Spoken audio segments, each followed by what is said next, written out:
Music सुनते ही हमारे पैर थिरकने लगते हैं।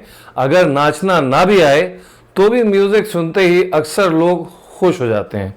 आपने अक्सर लोगों को अपने कानों में हर वक्त लीड लगाए गाना सुनते हुए देखा होगा, लेकिन क्या आपने कभी ये सोचा कि ऐसा क्यों होता है कि हमें म्यूजिक सुनकर अच्छा लगता है? या फिर क्या कभी आपके दिल में ये सवाल आया कि आखिर म्यूजिक या संगीत हमारे लिए जरूरी क्यों है? दुनिया की हर चीज में अपना एक संगीत या सुर होता है जो हमारे मन और तन पर असर डालता है। यही नहीं, इसके जरिए कई सीरियस बीमारियों को भी इस थेरेपी के जरिए ठीक किया जा सकता है।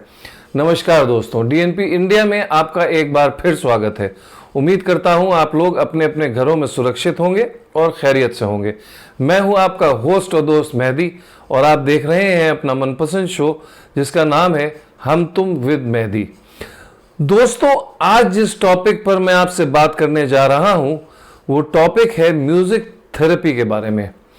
क्या ये सच है कि म्यूजिक में हीलिंग पावर होती है? मगर आगे बढ़ने से पहले मैं आपको ये बता दूं कि आजकल डेंगू काफी ज्यादा फैल रहा है, इसलिए आप लोग अपना हर मुमकिन ख्याल रखें ताकि आप इस बीमारी से बच सकें।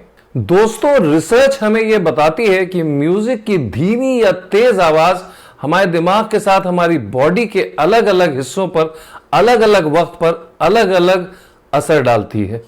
इसी वजह से अब म्यूजिक के जरिए कई सीरियस बीमारियों को ठीक करने के लिए म्यूजिक थेरेपी का इस्तेमाल शुरू कर दिया गया है। तो म्यूजिक थेरेपी का हमारे दिल और दिमाग पर क्या असर पड़ता है, आइए हम ये जानने की कोशिश करते हैं। सबसे पहले मैं आपको बताता हूं कि म्यूजिक थेरेपी क्या है। ये एक ऐसी थेरेपी होती है जिसमें मेंटल और फिजिकल बीमारियों को म्यूजिक की ऊंची, मीडियम और धीमी आवाज के जरिए ठीक करने की कोशिश की जाती है। इस थेरेपी को आमतौर पर पेशेंट की बीमारी से जुड़ी मेडिसिन के साथ जल्दी आराम देने के लिए किया जाता है। म्यूजिक थेरेपी के कई फायदे हैं, जैसे कि तनाव और घबराहट को कम करना।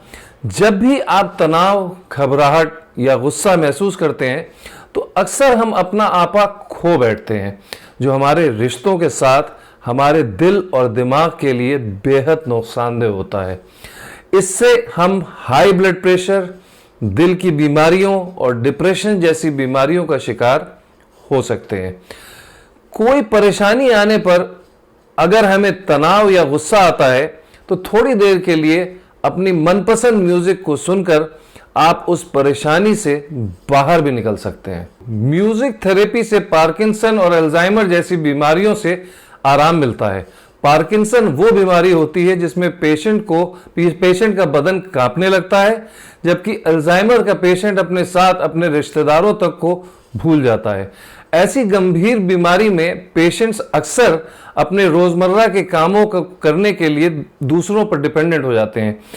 ऐसे पेशेंट्स पर म्यूजिक थेरेपी का यूज करने पर कई पॉजिटिव बदलाव देखने के बाद रिसर्च ने यह कंफर्म किया है कि पार्किंसन और अल्जाइमर जैसी बीमारियों में म्यूजिक थेरेपी मेडिसिन के साथ देने पर ज्यादा आराम दे सकती हैं, क्योंकि ब्रेन म्यूजिक की आवाज के जरिए अपनी पुरानी बातों को याद कराने में काफी मददगार साबित होता है। आजकल हर दूसरा इंसान डिप्रेशन जैसी गंभीर बीमारी का शिकार है। डिप्रेशन एक ऐसी गंभीर मेंटल बीमारी है जिसमें पेशेंट अक्सर खुदकुशी जैसी फीलिंग को भी महसूस कर सकता है। अगर आप इस बीमारी के दौरान रोज कुछ वक्त के लिए अपना मनपसंद म्यूजिक सुने तो आप आसानी से इस बीमारी से छुटकारा पा सकते हैं, क्योंकि म्यूजिक के जरिए हम लफ्जों और म्यूजिक को फील और इमेजिन करने लगते हैं। ऐसे ही अगर हम लगातार हैप्पी म्यूजिक सुने तो इस गंभीर बीमारी को हम आसानी से खत्म भी कर सकते हैं। दोस्तों, क्या आपको पता है कि म्यूजिक थेरेपी सेल्फ एक्सप्रेशन और कम्युनिकेशन को इंप्रूव करता है? जो लोग पूरे दिन में कुछ वक्त के लिए अपना फेवरेट म्यूजिक सुनते हैं वो दूसरों के मुकाबले अपनी बात को बेहतर तरीके से लिख और बोल पाते हैं।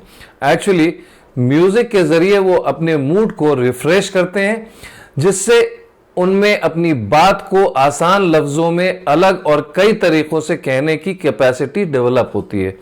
म्यूजिक पर की गई कई रिसर्च में यह सामने आया है कि जो लोग म्यूजिक सुनना पसंद करते हैं उनका म्यूजिक न सुनने वाले लोगों के मुकाबले में मेंटल और फिजिकल तालमेल बेहतर रहता है और वो अपने कामों को बेहतर तरीके से कर पाते हैं।